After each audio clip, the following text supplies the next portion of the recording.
Video lecture से related जो lecture notes है that I will provide you in the form of PDF। मैं उसको आपको PDF फॉर्मेट में उपलब्ध कराऊंगा, तो आपको उसको सारे डिटेल्स जो है लेक्चर नोट्स ग्रुप में लिखने की ज़रूरत नहीं है। I will provide you all that. The important thing is that you must have the clear idea about the what is the underlying concept, and whenever you need it you must be able to apply that। आपको जो चीज़ भी यहाँ पढ़ाई जा रही है उसके बारे में पूर्णतः अच्छे से समझ विकसित होना चाहिए, और जब कभी भी आपको इस मैथमेटिक्स की ज़रूरत हो तो अब आप अपने एरिया ऑफ एक्सपर्टाइज में आप इसको यूज़ कर पाएँ। तो चलिए स्टार्ट करते हैं। देखते हैं। ओके, तो पहले हमने नंबर सिस्टम्स के बारे में बात किया है कि स्पेशली हमने फर्स्ट जैसे कि हमारे पास नेचुरल नंबर सिस्टम था, इसके बारे में हमने कुछ प्रॉपर्टीज़ देखे। नेचुरल नंबर्स जिसको हम सेट ऑफ नेचुरल नंबर्स को n से रिप्रेजेंट करेंगे। सेकेंड इज़ इंटीजर्स, पूर्णांक जिसको बोलते हैं। नेचुरल नंबर्स में आपके पास काउंटिंग नंबर्स आते हैं 1 2 3 लाइक दिस।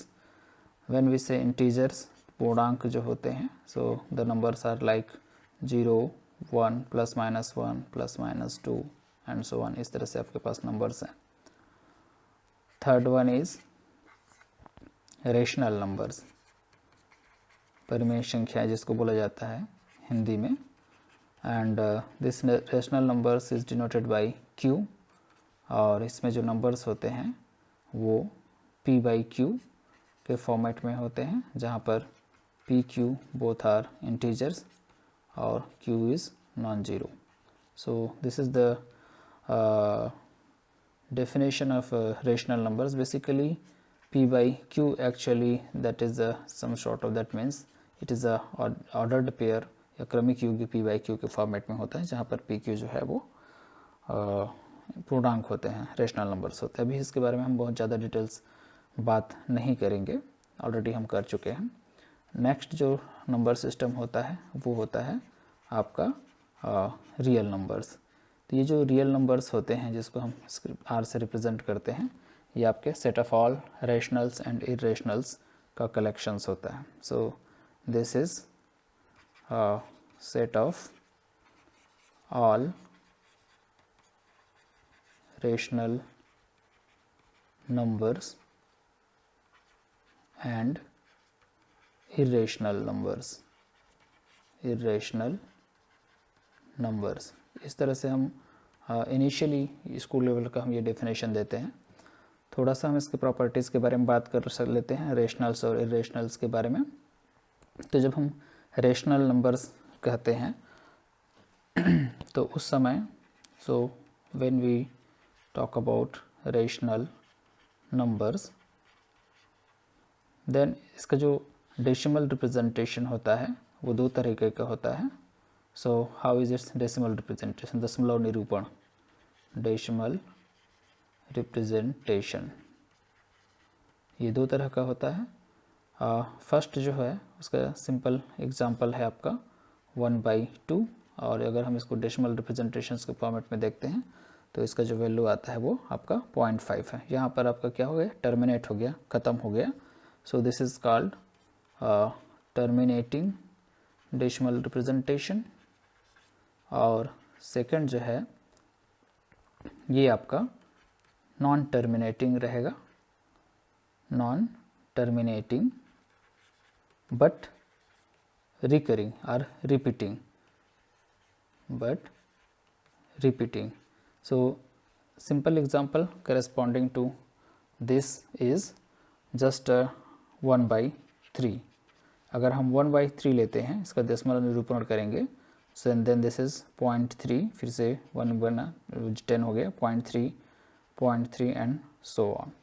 सो ये कंटिन्यूस चलता रहेगा। तो इस तरह से इसको हम दूसरे तरीके से 0.3 बार के फॉर्मेट में डिनोट करते हैं। तो इस तरह का जो रिप्रेजेंटेशन है ये आपका कैसा रिप्रेजेंटेशन हुआ, this is non terminating, because ये ख़त्म नहीं हो रहा है। टर्मिनेट होना का मतलब कहीं पे जाके ख़त्म हो जाना, एंड ऑल्सो एंड रिपीटिंग। यहाँ पर जो कुछ डिजिट्स हैं वो ग्रुप में रिपीट्स हो रहे हैं। यहाँ पर जैसे डिजिट सिंगल डिजिट्स है, 3 जो है वो रिपीट हो रहा है। So this are the 2 properties of rational numbers, decimal representations. So what is irrational numbers? Irrational numbers क्या होते हैं? तो ये आपके पास सो irrational numbers and its decimal representation.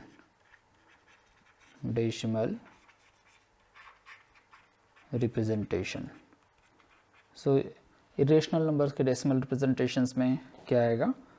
For example अगर हम यहाँ पर एक एग्ज़ाम्पल लेते हैं like x is a real number जिसकी value 0.01 001 3 times 01 4 times 01 and so on dot.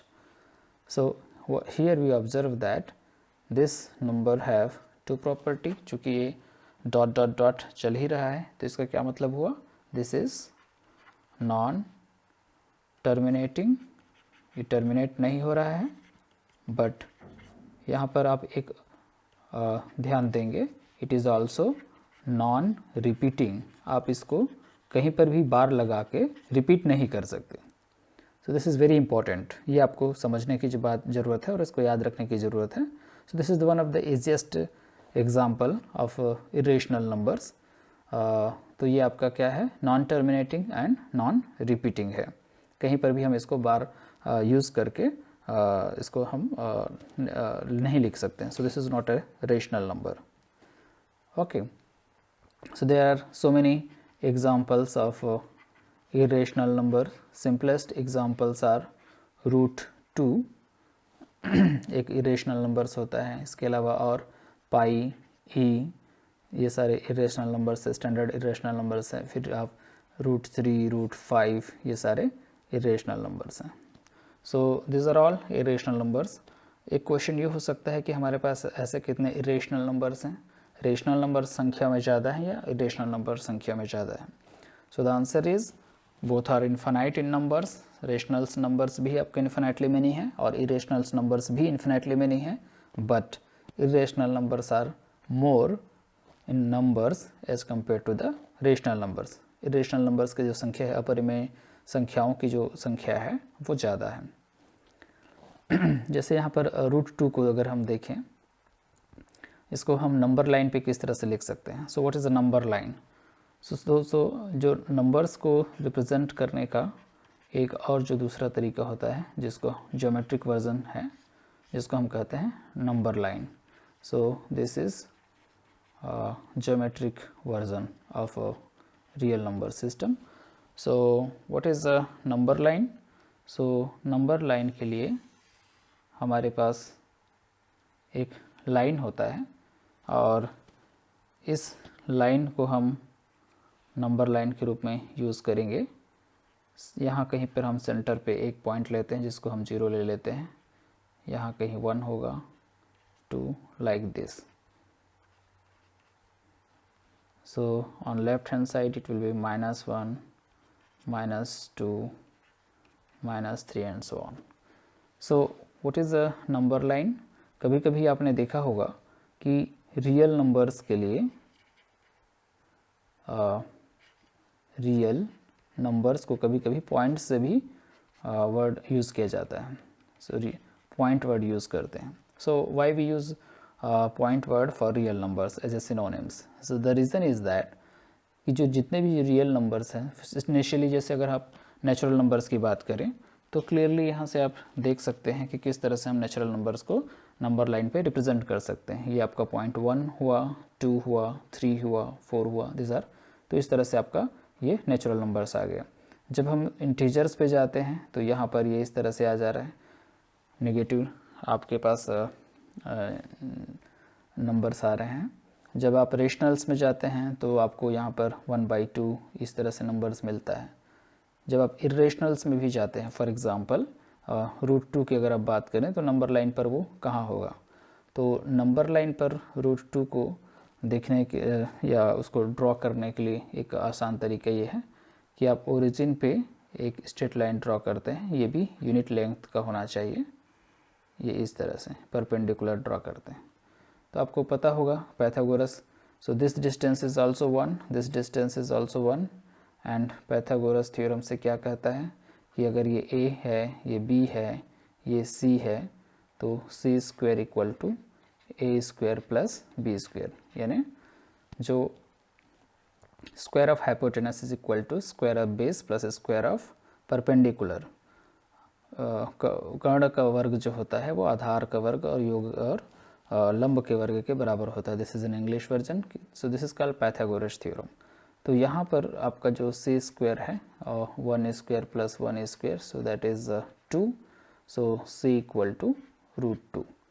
तो इस तरह से यहाँ से लेकर यहाँ ये जो आपका डिस्टेंस है, दिस डिस्टेंस इज √2, और इस डिस्टेंस को आप लेके using the compass you can draw the length √2 in the number line.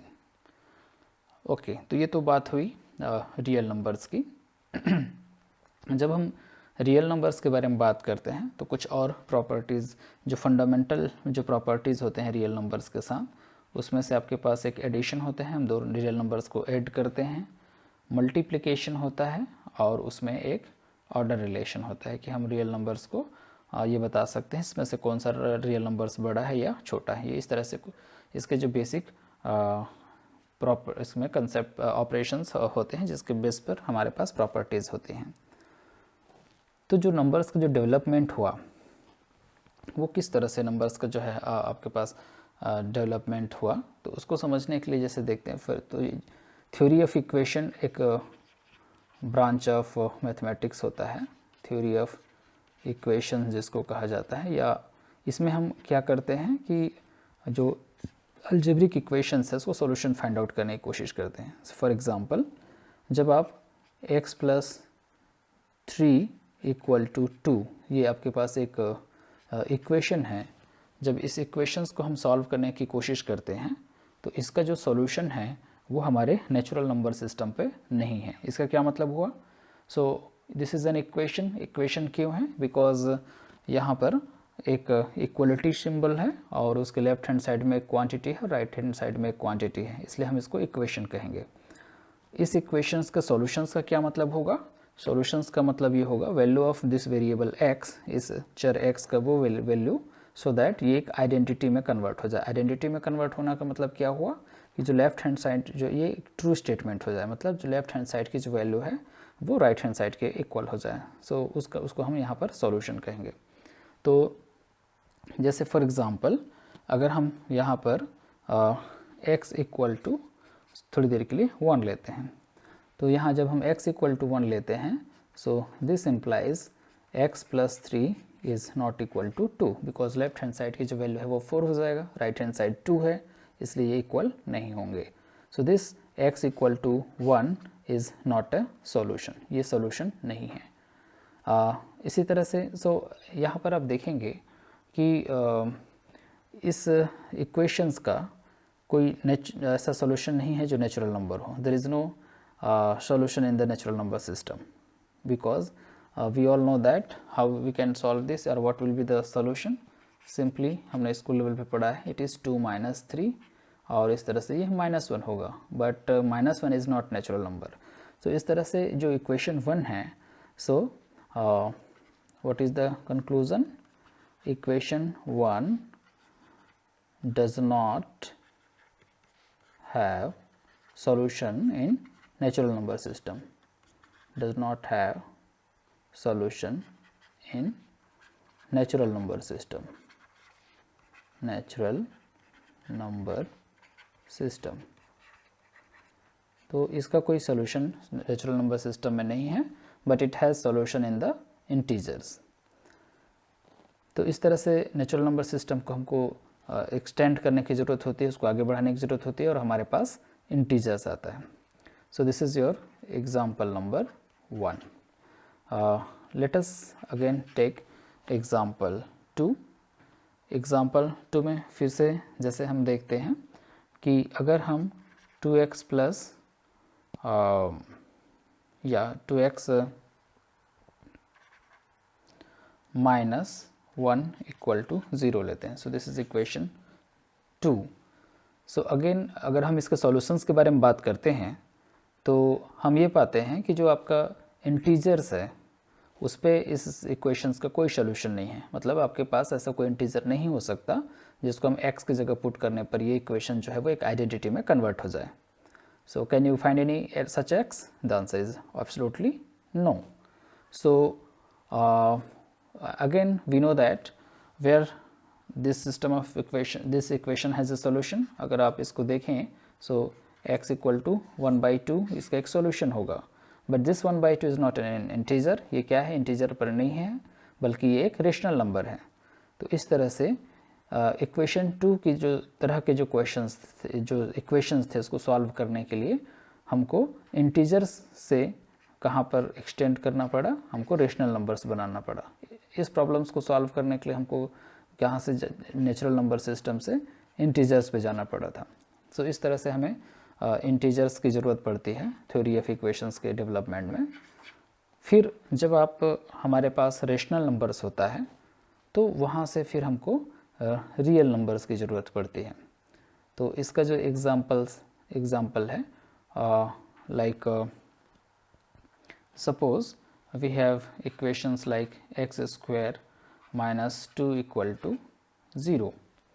तो अगर आप इस इक्वेशंस 3 के देखेंगे तो यहाँ पर ऐसा कोई रेशनल नंबर नहीं है जिसका स्क्वायर 2 है। इसको थ्योरेटिकली प्रूव किया जा सकता है। स्कूल लेवल में आप लोग सभी ने इसको प्रूव किया होगा कि there is no square rational number whose square is 2। ऐसा कोई परिमेय संख्या नहीं है जिसका वर्ग 2 के बराबर हो। तो what is the solution of this equation? इस इक्वेशंस का क्या हल है? So that is x equal to plus minus √2। But this x equal to plus minus √2, चाहे वो प्लस √2 हो या माइनस √2 हो, again that does not belong to set of rational numbers. वो एक परिमेय संख्या नहीं है। तो इस तरह से यहाँ पर हमको परिमेय संख्या यानी सेट ऑफ रेशनल नंबर से को एक्सटेंड करके रियल नंबर्स यानी इरेशनल नंबर्स को उसमें शामिल करने की ज़रूरत पड़ती है। तो ये इस तरह से आपके पास हमारे पास डेवलपमेंट आता है। तो उसका एक एग्जांपल्स द फोर्थ एग्जांपल, ये क्लियर है कि ये किस तरह से हमको एक रेशनल नंबर्स जो होता है या सिस्टम ऑफ रेशनल नंबर्स है वो इक्वेशन 3 को संतुष्ट नहीं करता है। इसका मतलब x का ऐसा कोई हल रेशनल नंबर सिस्टम पर नहीं है। मतलब ऐसा कोई रेशनल नंबर नहीं है जिसका स्क्वायर जो है वो 2 के इक्वल हो। Now let us see the example 4 and it will be also a very simple looking equation, and that equation is x² plus 1 equal to 0. This is your equation 4. So यहाँ पर again फिर से हम देखते हैं कि इसका जो सॉल्यूशन आता है, अपने स्कूल लेवल पे कुछ कॉम्प्लेक्स नंबर पढ़े होंगे अगर आपने देखा होगा, अगर नहीं पढ़े हैं तो कोई बात नहीं, अभी हम उसके बारे में डिटेल्स में पढ़ने वाले हैं। तो यहाँ पर क्या होता है, x² इक्वल टू -1 फॉर्मेट में आता है और इसी को फिर हम आगे जा कर के x इक्वल टू आयोटा या i के फॉर्मेट में लिखते हैं। तो ये जो यहाँ पर जो क्वेश्चन आता है वो किस तरह से आता है, अगर हम इसको सिंप्लीफाई करते हैं तो x² इक्वल टू कितना मिलेगा, -1 मिलता है। तो किसी भी रियल नंबर के लिए 3 केस होते हैं। कोई भी आप एक रियल नंबर लेते हैं, सपोज़ कोई भी एक रियल नंबर ले रहे हैं, मान लीजिए कि हम उस रियल नंबर को m कहते हैं। तो 3 केसेस हैं, या तो m पॉजिटिव रियल नंबर होगा, या तो m नेगेटिव होगा, और या फिर m जो है वो 0 होगा। सो तीनों ही केसेस में हम देखते हैं कि m² यानी उसका स्क्वायर करने पर क्या होता है। अगर m पॉजिटिव नंबर है so m into m positive, that is ये फिर से क्या होगा, एक पॉजिटिव होगा, because we know that plus into plus equal to plus. Similarly अगर m नेगेटिव है सो m इंटू m यानी नेगेटिव इंटू नेगेटिव फिर से पॉजिटिव होता है, because we know that minus into minus equal to again plus. And अगर जब आपका m 0 होता है तो m इंटू m यानी 0 का स्क्वायर 0 होता है, तो इस तरह से हम देखते हैं कि जो स्क्वायर है एम स्क्वायर है या तो वो पॉजिटिव है और या फिर ज़ीरो है। There are only two possibilities. तो इस तरह से किसी भी रियल नंबर के लिए कभी भी उस रियल नंबर का जो स्क्वायर होता है वो नेगेटिव नहीं होता। तो यहाँ से एक बड़ा फंडामेंटल क्वेश्चन आता है कि क्या रियल नंबर जब ऐसा नहीं है तो क्या इस तरह से जो इक्वेशंस हैं जो कि इक्वेशंस नंबर 4 के फॉर्मेट में हैं उसका कोई सॉल्यूशन है या नहीं है। तो ये जो बहुत साधारण सा दिखने वाला जो क्वेश्चन है ये उतना साधारण नहीं है और इसको जो सॉल्व करने के लिए सालों लग गए, या इस प्रश्न को कहना चाहिए बहुत मैथमेटिशियन ग्रेट मैथमेटिशियन जो अपने अपने समय के ग्रेट मैथमेटिशियन थे उन्होंने एफर्ट लगाया। इसका जो इम्पोर्टेंस को समझने के लिए हम थोड़ा सा इसका हिस्टोरिकल बैकग्राउंड पर देखते हैं कि किस तरह से लोगों ने इस पर काम किया और क्या दिक्कतें आई। तो चलिए देखते हैं।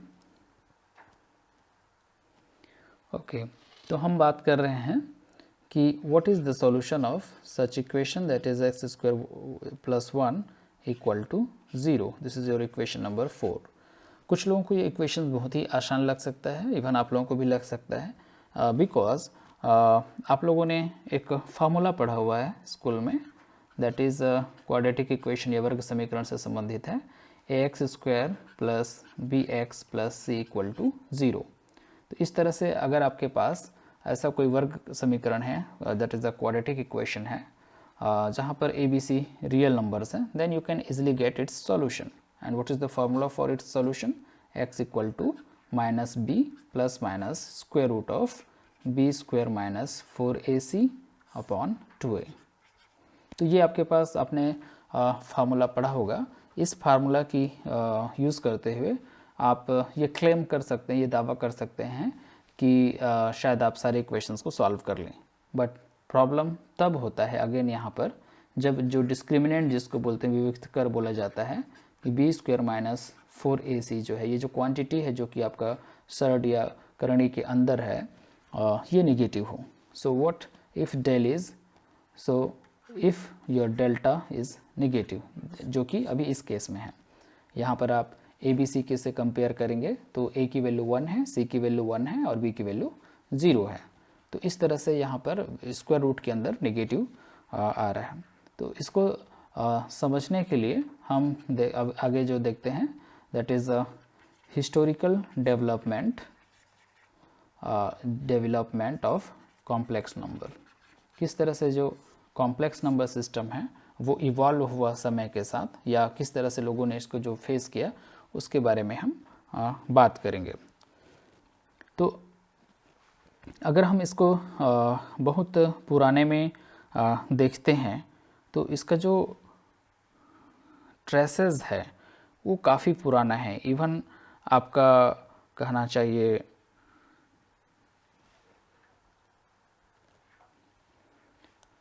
तो पहला जो इसके जो ट्रेसेस जो हमको मिलता है वो है आपका stereo of Metrica. Stereo of Metrica, ये इस जो बुक है that was written by Heron is of Alexandria, इस पे इसका उल्लेख मिलता है। इस तरह के जो प्रॉब्लम्स का उल्लेख मिलता है, एग्जैक्टली सॉल्यूशंस का नहीं। और उसका जो टाइम लाइन है दैट इज़ 10 to 17 AD। इसी तरह से दूसरा जो है हमको एरिथमेटिका, ये एक कहना चाहिए बुक है या लिटरेचर है दैट इज़ ऑफ डायोफेंटस। इसमें इसका उल्लेख मिलता है और इसका जो एज टाइम लाइन है दैट इज़ 214 to 298। इसी तरह से इसमें इंडियन कंट्रीब्यूशन में हम देखते हैं तो यहाँ पर बीज गणित, ये एक संस्कृत साहित्य है जिसको ऑफ भास्कराचार्य टू, जो हमारे ऋषि मुनि या उस समय के जो गणितज्ञ हुए हैं, भास्करा टू, इन्होंने लिखा हुआ है और यहाँ पर हमको इसके ट्रेसेस होते हैं। इसका जो टाइमलाइन है 1114 टू 1185 के आसपास है। इसी तरह से आपको सुमा नाम का जो लिटरेचर है ऑफ एल पैसियोली, इस पे आपको इससे रिलेटेड, इस प्रॉब्लम से रिलेटेड आपको लिटरेचर मिलता है। The time line is 1409 to 94। तो इसमें उन्होंने फर्स्ट टाइम ये डिस्क्राइब किया कि जब तक आपका b square is greater than equal to 4ac जब नहीं होता है, दैट इज़ यहाँ पर जब आपका डिस्क्रिमिनेंट जो है, जिसको हम यहाँ पर डेल कह रहे हैं, जब तक ये ग्रेटर देन इक्वल टू 0 नहीं होता तब तक इसका सॉल्यूशन नहीं होता है। तो ये इस तरह से आपका थ्योरेटिकल इसका जो डेवलपमेंट है। इसी तरह से 1973 के आसपास J Wallis that was a mathematician, जिन्होंने ग्राफिक आइडिया का यूज़ किया था to represent square root of a negative number. Mostly ये जो आपका एक्स स्क्वायर प्लस 1 है, इसको आप किस तरह से इसका सॉल्यूशन देखते हैं, x इक्वल टू आप कहते हैं प्लस माइनस आई, और जहाँ पर i को नॉर्मली क्या लिया जाता है, स्क्वायर रूट ऑफ -1। तो ये जो i जो है स्क्वायर रूट ऑफ -1 है, तो क्वेश्चन वही है कि क्या ऐसा कोई नंबर हो सकता है रियल नंबर जिसका स्क्वायर जो है वो -1 के इक्वल हो। The answer is obviously no, जैसा कि हमने अभी देखा था। तो क्वेश्चन ये है कि फिर ये क्या है, व्हाट इज़ आई, और क्या हम ऐसा कर सकते हैं। तो ये एक बहुत बड़ा मैथमेटिकल क्वेश्चंस रहा है, जिसको काफ़ी एक तरीके से सेंचुरी तक ये जो अनसॉल्व था, और जैसे जैसे डेवलपमेंट होता गया तो फिर इसको जो है डिस्कवर किया गया। तो यहाँ पर देखते हैं कि 1663 के आसपास जे वालिस ने सबसे पहले बार ज्योमेट्रिक अप्रोच यूज़ किया था ये बताने के लिए कि नेगेटिव नंबर्स का भी स्क्वायर रूट हो सकता है। बट फिर भी उसका जो that was not logical proof नहीं था, और इसलिए उसको जो है कहना चाहिए इसका कंप्लीट डेवलपमेंट नहीं हो पाया। एक इम्पॉर्टेंट जो कंट्रीब्यूशंस हैं वो है जे आर आर्गेंड का। इसके नाम पर जो कॉम्प्लेक्स प्लेन होता है उसको आर्गेंड प्लेन कहा जाता है। इनका जो टाइमलाइन है 1768 टू 1822। इन्होंने अपना जो बुक है जिसको ऐसे ही था, इसमें उन्होंने 1806 पे जिन्होंने इसको लिखा था, और उन्होंने इसमें क्या किया, ज्योमेट्रिक रिप्रेजेंटेशन दिया कॉम्प्लेक्स नंबर के लिए। और तो what was the major contributions, तो इसका जो मेजर कंट्रीब्यूशंस था, so that was geometric representation of complex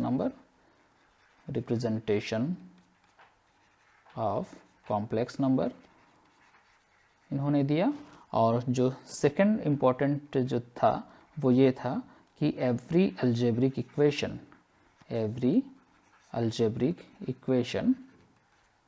has a solution. ये बहुत important result, has a root और सॉल्यूशन हैज़ अ रूट, ये बहुत इम्पॉर्टेंट रिजल्ट था।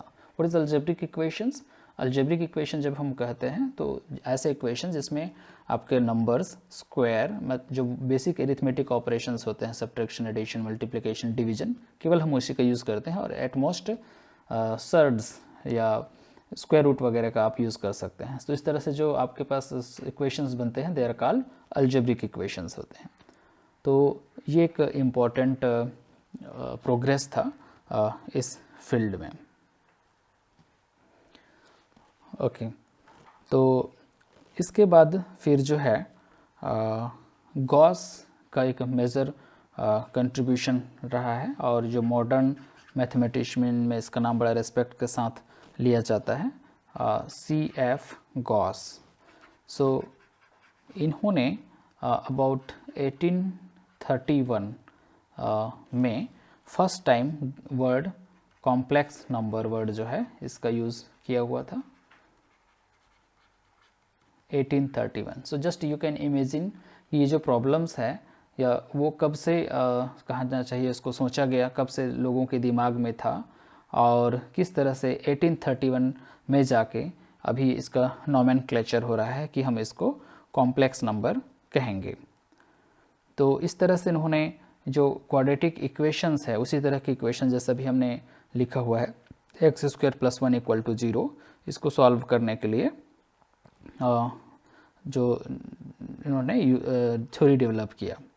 इसी के साथ ही जो है और जो इम्पोर्टेंट जो अदर जो कहना चाहिए कंट्रीब्यूटर्स हैं उसमें आगे जा कर के जिसमें से आपका नाम आता है कॉर्नेडो का भी नाम है, बर्नौली का नाम है और यूलर्स का भी नाम है। ये जो यूलर जो आइलर जो है एक्चुअली इसको मैं स्पेशली मेंशन करना चाहूँगा। So L Euler, Euler, Euler दोनों तरह से लोग प्रोनाउंस करते हैं। So I think Euler is the correct pronunciation. So इनका ये this is the time line और इन्होंने जो है फर्स्ट टाइम जो सिंबल है सिंबॉलिक रूप में i = √(-1) को या इस फॉर्मेट में आयोटा का जो है यूज़ किया और इसको फिर जो कहना चाहिए जो आयलर ने यूज़ किया हुआ था उसको गॉस ने फॉलो किया और उसको आज तक हम लोग जो है इसको फॉलो करते हैं। गॉस का एक और मेजर जो कंट्रीब्यूशन रहा है या इस कॉम्प्लेक्स थ्योरी का जो एक मेजर कंट्रीब्यूशंस जो रहा है वो यह है कि किस तरह से कहना चाहिए इस थ्योरी ने जो अदरवाइज जैसे कॉस थीटा है ये एक ट्रिग्नोमेट्रिक रेशियो है और जो एक्सपोनेंशियल फंक्शंस है या लॉगरिथमिक फंक्शन है उनको दोनों को अलग अलग समझा जाता था। लेकिन जैसे ही कॉम्प्लेक्स थ्योरी का डेवलपमेंट हुआ या कॉम्प्लेक्स नंबर का डेवलपमेंट हुआ तो हमको इस तरह से कहना चाहिए एक फार्मूला मिला जिसके द्वारा ट्रिग्नोमेट्रिक फंक्शंस जो है वो एक्सपोनेंशियल फंक्शंस या लॉगरिथमिक फंक्शंस के साथ उसमें एक रिलेशनशिप पाया गया। So this was a very great contributions by Gauss. इसी तरह से अगर और आप जो इम्पोर्टेंट जो रिजल्ट्स हैं कहना चाहिए उसको अगर आप देखें सो लाइक e⁻i थीटा के रूप में जहाँ पर थीटा रियल नंबर है, cos theta plus i sin theta, ये इस तरह से हमारे पास रिजल्ट्स मिलते हैं। तो ये जो बड़े स्ट्रेंज रिजल्ट्स थे कहना चाहिए जिसके वजह से जो थ्योरी है वो डेवलप हुआ और आज की डेट में complex number theory is a well developed branch of mathematics and which has applications in many areas of science, specially आपका जो फिज़िक्स है, इलेक्ट्रिकल इंजीनियरिंग है, इवन बायोलॉजी में भी या केमिस्ट्री, कोई भी ऐसा ब्रांच नहीं है जहाँ पर इससे रिलेटेड जो मैथमेटिक्स डेवलप हुआ है उसका एप्लीकेशन ना हो। बट अभी तक सबसे बड़ा जो क्वेश्चन है जिसका भी हमने आंसर नहीं किया हुआ है कि अगर ऐसा कोई रियल नंबर नहीं है जिसका स्क्वायर जो है नेगेटिव होता हो, so there is no such real number whose square is negative, तो फिर ये i है क्या? हम इसको क्या, what is i this i square को जो हम -1 कह रहे हैं या i = √(-1) कह रहे हैं, so what is this i basically? So that is a big questions, we need to understand it. हमको इसको समझने की ज़रूरत है। तो इसको समझने के लिए हम किस तरह से फिर से एक दूसरे तरीके से हमको चीज़ों को देखना होगा। तो हमको उसको समझने के लिए फिर से थोड़ा सा बैक जाते हैं, हम अपने रियल नंबर सिस्टम पे जाते हैं। जब हम अपने रियल नंबर सिस्टम पे जाते हैं तो वहाँ पर हम दो बेसिक ऑपरेशंस मिलता है हमको, एडिशंस का और मल्टीप्लिकेशंस का। ये कुछ ऑपरेशंस को सेटिस्फाई करते हैं, लाइक किसी भी दो रियल नंबर्स को अगर हम ऐड करते हैं तो a + b = b + a होता है, या फिर a + b + c = a + b + c होता है। इस तरह से ये प्रॉपर्टीज़ हैं। इसका पहला का क्या मतलब हुआ? So we can commute, a + b करो या b + a करो, वैल्यू सेम रहेगी। सेकंड का क्या मतलब हुआ कि आप पहले a + b ऐड कीजिए फिर c ऐड करो या फिर b + c ऐड करके फिर उसको a के साथ ऐड करो, so you will get the same result. So this are the some properties of real numbers in terms of addition. Addition और मल्टीप्लिकेशन दोनों को जोड़ देते हैं तो a * लाइक b + c, जिसको डिस्ट्रीब्यूटिव लॉ कहा जाता है, so that is a * b + a * c। यहाँ पर डॉट क्रॉस के लिए हम स्पेस या डॉट वर्ड भी यूज़ करते हैं। तो ये इस तरह से रियल नंबर सिस्टम्स के प्रॉपर्टीज़ हैं। अभी थोड़ी देर पहले हमने आपको बताया था कि किस तरह से रियल नंबर को हम ज्योमेट्रिकली किसके माध्यम से रिप्रेजेंट कर सकते हैं, नंबर लाइन के माध्यम से रिप्रेजेंट कर सकते हैं। So here somewhere we take 0 then 1 2 like this. So every real number can be represented with the help of point on this number line. तो जितने भी रियल नंबर है उतने यहाँ पर पॉइंट है, और जितने यहाँ पर पॉइंट है उतने वहाँ या रियल नंबर्स होते हैं। तो इस तरह से रियल नंबर्स और इस नंबर लाइन जो पॉइंट है इसमें 1-to-1 करेस्पॉन्डेंस है। 1-to-1 करेस्पॉन्डेंस है मतलब ये हुआ कि जितने नंबर लाइन पे जो पॉइंट्स हैं, बिंदुएं हैं, उतने ही आपके पास रियल नंबर्स हैं, और जितने रियल नंबर्स हैं उतने यहाँ पर पॉइंट्स हैं इस नंबर लाइन पर। ओके, तो इस नंबर लाइन को अब यहाँ पर एक ज्योमेट्रिकल एस्पेक्ट्स पे अभी हम जाते हैं, बाद में हम इसका अलजेब्रिक डेवलपमेंट भी देखेंगे। तो इस तरह से हम यहाँ पर 0 से होते हुए एक वर्टिकल लाइन हम यहाँ पर ले लेते हैं। तो ये इस तरह से आपके पास एक और एक्सिस हो गया, और यहाँ पर भी हम स्केलिंग कर देते हैं। ये 1 हो गया, ये 2 हो गया, ये 3 हो गया, ये 4 हो गया, ये 5 हो गया, एंड सो ऑन। इधर ये आपका -1 हुआ, ये -2 हुआ, ये -3 हो गया, ये -4 हो गया, एंड सो ऑन। तो सबसे पहले जो है ये चीज़ है, इसको बड़ा केयरफुली समझिए कि जब हम रियल नंबर्स कहते हैं तो ये जो हमारे पास एक्सिस है इसको हम रियल एक्सिस बोलेंगे। तो इस एक्सिस के कोई भी पॉइंट है जो है वो एक रियल नंबर प्रेजेंट करता है। अब हम उस रियल नंबर्स को ऐड कर सकते हैं, उस रियल नंबर्स को मल्टीप्लाई कर सकते हैं, उसका एडिशन या मल्टीप्लिकेशन जो है वो कुछ प्रॉपर्टी को सेटिस्फाई करता है। तो जस्ट जैसे रियल नंबर्स, ओके, तो ये हमारे पास रियल नंबर है। अब इस कॉम्प्लेक्स नंबर सिस्टम बनाने के लिए अब हम क्या करते हैं, यहाँ पर इसको बड़ा केयरफुली समझिए। C के लिए हमने क्या किया, R क्रॉस R लिया, यानी कि अब हम इसके जो एलिमेंट्स ले रहे हैं वो 1 डायमेंशनल यानी केवल लाइन पे न लेकर के प्लेन पे ले रहे हैं। तो इस तरह से ये जो इसके एलिमेंट्स हैं वो AB फॉर्मेट में मिल रहा है, जहाँ A और B दोनों क्या है, रियल नंबर है, ऑर्डर्ड पेयर के फॉर्मेट में। तो ये आपका क्या हो गया, C एक सेट हुआ। और यहाँ पर फिर हम 2 ऑपरेशंस डिफाइन करते हैं कि अगर मान लीजिए AB एक C का एलिमेंट है, CD दूसरा C का एलिमेंट है, तो उनका जो सम है यानी उसको हम किस तरह से ऐड करेंगे, तो A + C हो जाएगा और B + D हो जाएगा। ओके, अभी अब इसको जस्ट समझिए। दूसरा जो है फिर से AB C का एक एलिमेंट होगा, उसको जब हम दूसरे एलिमेंट CD से मल्टीप्लाई करेंगे तो कैसा होगा, ये जो मल्टीप्लिकेशन है दिस इज़ वेरी इंपॉर्टेंट। तो ये कैसा होगा, ये A × C - BD ये पहला कंपोनेंट होगा, और AC + AD + BC ये दूसरा कंपोनेंट होगा। तो ये इस तरह से जब इसको मल्टीप्लाई किया जाता है तो एक नया नंबर सिस्टम बनता है। चलिए अब यहाँ पर देखते हैं कि जो R है वो क्या है। तो इस R के लिए उन्होंने क्या किया कि अगर हम R क्रॉस 0 लेते हैं, इसका मतलब क्या हुआ कि जो सेकेंड कंपोनेंट B है अगर हम उसको 0 कर देते हैं, सेकेंड कंपोनेंट को अगर हम 0 कर देते हैं तो हमको क्या मिलेगा। तो इसको देखने के लिए okay let us use another colour.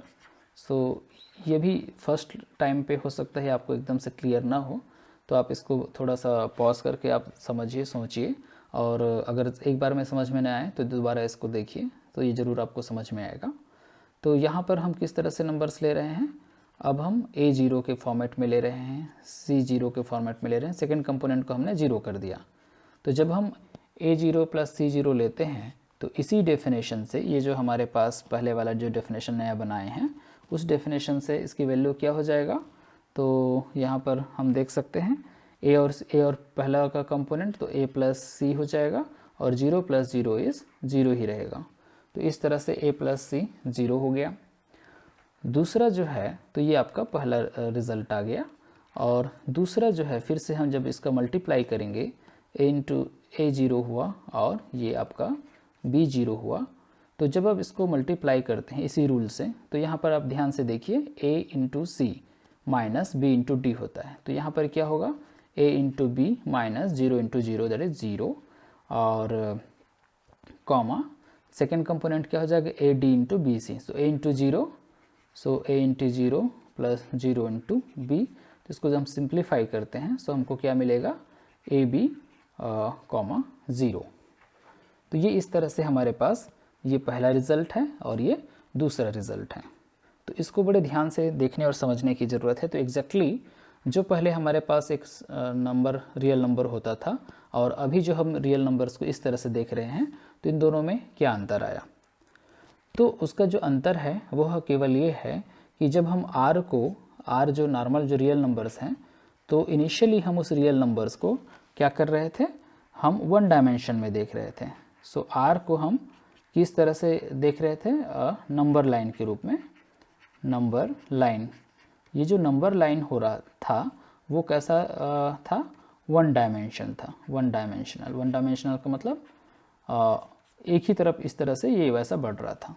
अगर इसी r को आप ऐसा देखें, जब हम r क्रॉस 0 इसको इस फॉर्मेट में देखते हैं, तो ये भी अभी भी एक लाइन है, ये अभी भी एक लाइन है, दैट इज़ नंबर लाइन है। लेकिन अब जो ये जो है वो कहाँ पर है, 2 डायमेंशनल स्पेस पे है। तो अब हम उस लाइन को प्लेन पर देख रहे हैं। तो इस तरह से ये जो प्लेन आया इसको हम कहेंगे ऑर्गेंड प्लेन। इसको जो नाम दिया जाता है मैथमेटिशियन ऑर्गेंड के नाम पे, ऑर्गेंड प्लेन कहते हैं कॉम्प्लेक्स प्लेन को। तो अभी भी आपको चीज़ें क्लियर नहीं है कि एग्जैक्टली हो क्या रहा है, तो ओके अभी हम बताते हैं। तो अब हम क्या कर रहे हैं बेसिकली, तो ये जो हमारे पास नंबर लाइन था, इसी को हमने r कहा, रियल नंबर कहा। तो यहाँ पर हर एक रियल नंबर के करस्पॉन्डिंग आपको कोई पॉइंट मिला, या फिर हर पॉइंट के करस्पॉन्डिंग आपको एक रियल नंबर मिला। अब हम इस रियल नंबर को सिंपल यहाँ पर एक लाइन के रूप में न देख करके क्या देखते हैं, ये जो पूरा प्लेन है, इस पूरे प्लेन में हम इसको देखते हैं, और यहाँ पर फिर से उस प्लेन पे एक लाइन पड़ी हुई है। प्लेन का मतलब जस्ट लाइक आप अपना फ्लोर इमेजिन करिए, या आपका स्टडी टेबल को इमेजिन करिए, और वहाँ पर एक इस तरह से लाइन या रॉड के फॉर्मेट में आप देख सकते हैं उसमें रखी हुई है। तो ऐसा करने से मैथमेटिकली क्या चेंजेस आया, तो जब आप 1 डायमेंशनल में, जब ये जो 2 हमने इस पॉइंट को हमने 2 कहा था, लेकिन इसी को जब हम 2 डायमेंशनल में देखेंगे तो ये जो पॉइंट 2 है वो क्या हो गया, 2 0 हो गया। Are you getting the point. जब हम x और y कंपोनेंट्स के फॉर्मेट में देखेंगे तो इस पॉइंट के कोऑर्डिनेट्स क्या हो जाएंगे, 2 0 हो जाएंगे। उसी तरह से फॉर एग्जांपल अगर ये पॉइंट 4 है, इज 1 डायमेंशनल में हमने इसको 4 कहा, तो जो सेम पॉइंट है वो अब 2 डायमेंशनल में क्या हो गया, 4 0 हो गया, एंड सो ऑन। तो इस तरह से ये हमारे पास जितने जो ये जो हमारे पास नंबर लाइन है जिसको हम रियल एक्सिस कह रहे हैं, अब उसके जो पॉइंट, उसके जो नंबर्स हैं उसको हम 2 को 2 0, 4 को 4 0 के रूप में लिख रहे हैं। तो यहाँ पर आप देखिए, अगर हम इसको इस रूप में लिखते हैं तो a0 plus c0 equal to a plus c0, यानी आप 2 0 प्लस अगर आप 4 0 करते हैं, तो इस डेफिनेशन से, ये जो आपके पास डेफिनेशन है, इस डेफिनेशन से आपको क्या मिलेगा, अभी भी आपको वही मिलेगा, 2 प्लस 4 और 0 दैट इज़ 6 0। तो ये जो 2 प्लस 4 इक्वल टू 6 0 आ रहा है, तो इसका क्या मतलब हुआ कि जब हम इस पॉइंट 2 को इस पॉइंट 4 पर जब हम ऐड करते हैं तो यहाँ पर हमको रिज़ल्ट 6 मिलता है। और ये जो 6 है उसको अब आप प्लेन वर्जन में हम क्या लिख सकते हैं, 6 0 लिख सकते हैं। तो इस तरह से हम देखते हैं कि जब हम 2 या 4 को 2 0 ऑर्डर या 4 0 के पेयर फॉर्मेट में लिखते हैं तो उसके इसके मीनिंग में कोई चेंज नहीं आता। तो इस तरह से जब हम रियल नंबर, जो रियल लाइन है, उसको 1 डायमेंशन से लेकर 2 डायमेंशन में ले जाते हैं, तो जो एडिशन की जो प्रॉपर्टी होती है रियल नंबर्स की, योग की जो प्रॉपर्टी होती है, उसमें कोई चेंज नहीं आता। इसी तरह से मल्टीप्लिकेशंस के बारे में हम देख लेते हैं। तो जब हम मल्टीप्लिकेशंस के बारे में देखते हैं तो यहाँ पर भी क्या होगा, चलिए देखते हैं। तो जब आप 20 इंटू 40 करते हैं तो क्या आप एक्सपेक्ट करते हैं 2 इंटू 4 क्या होना चाहिए, 8 होना चाहिए। लेकिन अब हम जो मल्टीप्लिकेशंस करेंगे वो किसके बेसिस पे करेंगे, वो जो है हम इस रूल से करेंगे, ठीक है। तो चलिए आपको यहाँ पर रूल नहीं दिख रहा है तो थोड़ी देर के लिए मैं फिर से लिख देता हूँ, कहना चाहिए। तो what is the rule, A B into, this is A B into C D, ये आपका क्या हो जाता है, ये होता है A C minus B D into A D plus A D plus B C. ये आपका प्रोडक्ट यानी कि मल्टीप्लिकेशंस का फार्मूला होता है। तो इस फार्मूला को अगर आप यहाँ पर फॉलो करते हैं तो 20 इंटू 40 इसका क्या हो जाएगा, सो a इंटू सी, ए की जगह 2 है, c की जगह 4 है, b और d 0 है। तो a 2 इंटू 4 माइनस 0 इंटू 0, ये आपका फर्स्ट कंपोनेंट हुआ। और ए की जगह आपके पास 2 है, d 0 है, 2 इंटू 0 प्लस b 0 है और c की वैल्यू 4 है। तो इस तरह से हम देखते हैं कि इसकी वैल्यू फिर से कितनी आती है, 8, 0 प्लस 0 इज़ 0, 80 आता है। तो यहाँ पर हम देखते हैं कि 20 इंटू 40 करने पर हमको 80 मिलता है। तो यहाँ पर भी हम देखते हैं कि जो मल्टीप्लिकेशन की जो प्रॉपर्टी है उसमें भी कोई परिवर्तन नहीं आ रहा है। तो इस तरह से जो रियल नंबर है उसको अगर हम एक सिंपल 1 डायमेंशनल ना देख करके अगर हम उसको 2 डायमेंशनल रूप में देखें तो उससे क्या होता है, कोई हमको परिवर्तन नहीं आता। तो इस तरह से 2 को हम 20 से रिप्रेजेंट करते हैं, 4 को 40 से रिप्रेजेंट करते हैं। इस तरह से प्रत्येक जो रियल नंबर है, हर रियल नंबर है, अब किसी भी रियल नंबर x को हम किससे रिप्रेजेंट करेंगे, x0 से रिप्रेजेंट करेंगे। तो उसके मीनिंग में कोई चेंज नहीं है, ठीक है। तो यहाँ तक आई होप सभी को क्लियर होगा। अगर आपको क्लियर नहीं है तो थोड़ा सा वीडियो पॉज करके आप सोचिए या फिर से उसको देखिए। अब यहाँ पर मैं एक बहुत इम्पॉर्टेंट चीज़ बताने वाला हूँ, उसको बहुत ध्यान से आप समझिए। अब ये जो नंबर लाइन इस तरह से जो प्लेन में बन गया है, अब हम यहाँ पर एक स्पेशल पॉइंट्स के बारे में बात करते हैं। So this is very special point. ये जो स्पेशल पॉइंट है, सो इसी स्पेशल पॉइंट को या इसी स्पेशल नंबर्स को हम कहते हैं आयोटा या आई जो कहा जाता है। So what is that basically, तो ये जो आपके पास पॉइंट है, ये जो पॉइंट है, इस पॉइंट्स के कोऑर्डिनेट्स क्या होंगे, यहाँ पर y में 1 यूनिट पर है, x 0 है, x एक्सिस के ऊपर है, तो इस तरह से इसके कोऑर्डिनेट्स क्या हुए, 0 1 हुए। तो इस तरह से व्हाट इज़ 0 1 जो एक स्पेशल कहना चाहिए, एक जस्ट एक पॉइंट है इस कॉम्प्लेक्स प्लेन पे। इस स्पेशल पॉइंट को ही हमने एक स्पेशल नोटेशन दिया आयोटा, और यही आयोटा जो है आपका कॉम्प्लेक्स नंबर का आई है। So what is i, i is just 0 1 in the plane, एक पॉइंट है just like another point. Point का मतलब चूँकि हर पॉइंट यहाँ पर जो एक्स एक्सिस पर जो पॉइंट्स हैं, यही पॉइंट्स आपके रियल नंबर्स बनाते हैं, और इससे बाहर जो है वो आपका कॉम्प्लेक्स नंबर बनाएगा। So this is the real number, real line or what we call real axis, ठीक है। सो व्हाट इज़ 0 1 आई, तो ये इससे ऐसा करने से क्या अंतर आया या क्या फ़र्क पड़ गया, तो इससे ऐसा करने से ये फ़र्क हुआ। सबसे पहले तो हम इसकी प्रॉपर्टीज़ के बारे में बात करते हैं, ठीक है। हो गया, आई आ गया, कोई इशू नहीं। व्हाट इज़ आई स्क्वायर, जिसको आई इंटू आई क्या होगा। सो ये आई इंटू आई क्या होगा, इसको डिस्कवर करने के लिए यहाँ पर हम इसको कैलकुलेट करते हैं। सो व्हाट इज़ आई, आई क्या है, सो आई इज़ 0 1, सो 0 1 इंटू 0 1। हम प्रोडक्ट के लिए कौन सा फार्मूला अप्लाई करेंगे, ये हमारे पास प्रोडक्ट के लिए फार्मूला है, this is the product formula, इसको हम अप्लाई करेंगे। तो यहाँ पर आप देखिए A C minus B D, तो 0 into 0 that is 0 minus B D, B यहाँ पर 1 है, डी यहाँ पर 1 है, so B and D that is 1 into 1 is 1, तो ये आपका आया 0 minus 1, that is the first component. Second component क्या होगा, यहाँ पर A C A D plus B C, A is 0, D is 1, so 0 into 1 that is 0 plus B D that is again sorry plus B C, B is 1, C is 0, so that is again 0। तो इस तरह से आपको क्या मिल रहा है, I square that is I into I is -1 and 0। And this is very कहना चाहिए, this result is very amazing और स्टार्टलिंग यू कैन से, कि यहाँ हमको एक बहुत ही इम्पॉर्टेंट चीज़ मिला। और वो क्या हुआ कि ये जो आई स्क्वायर है वो कितना आ रहा है, -10 आ रहा है। और अगर हम उसी ट्रेंड को करें तो -10 आपको कहाँ मिलेगा, ये जो पॉइंट है, ठीक है, यहाँ पर ये आपका -1 पॉइंट है। तो आई स्क्वायर इसका जब हम स्क्वायर करते हैं तो वो आपको यहाँ पर मिलता है। और इसकी यही जो -1 है वो रियल नंबर जो -1 है उसी के इक्वल हैं, या वो वही है। तो इस तरह से हमको एक ऐसा नंबर आई मिलता है जिसका जो स्क्वायर है वो एक -1 के इक्वल है। So this is the concept of complex number और द कंसेप्ट ऑफ आयोटा। तो ये कोई इमेजिनरी नंबर नहीं है, शुरू में लोगों को शायद समझ में नहीं आया था, इसलिए इसको काल्पनिक नंबर या इमेजिनरी नंबर कहा गया था। बट दिस इज़, ये कोई किसी भी तरीके से काल्पनिक नहीं है और ना ही हम ऐसा कोई कल्पना कर सकते हैं। अगर इस तरह से कल्पना करने लगे तो हम कुछ भी कल्पना कर लेंगे, जबकि ऐसा बिल्कुल नहीं है।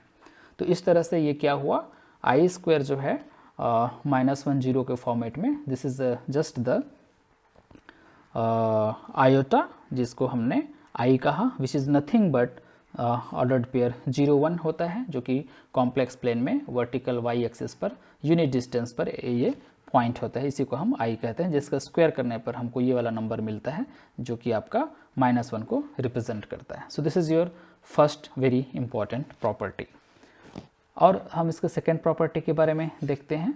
तो फिर अक्सर आपने देखा होगा जब कभी भी होता है तो किसी भी कॉम्प्लेक्स नंबर जो है ए बी को हम कई बार a + IB के फॉर्मेट में लिखा जाता है, ये आपने देखा हो। तो इसका या हम तो क्वेश्चन ये है कि अगर ये i रियल नंबर नहीं है तो हम उसको किस तरह से किसी रियल नंबर के साथ मल्टीप्लाई कर सकते हैं और किस तरह से फिर उसको किसी दूसरे रियल नंबर के साथ ऐड कर सकते हैं।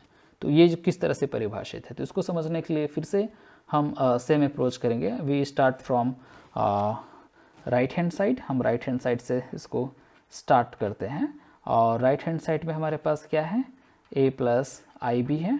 सभी को हम कॉम्प्लेक्स फॉर्मेट में लिखते हैं। So what is a is nothing but a0, what is I is nothing but 0 1, and what is b is nothing but b0। सो ये आपका कॉम्प्लेक्स वर्जन हुआ। तो सबसे पहले हम क्या करेंगे, यहाँ पर ऑब्वियसली हम मल्टीप्लिकेशंस पहले करेंगे। तो मल्टीप्लिकेशंस यहाँ पर आपका कॉम्प्लेक्स मल्टीप्लिकेशन है।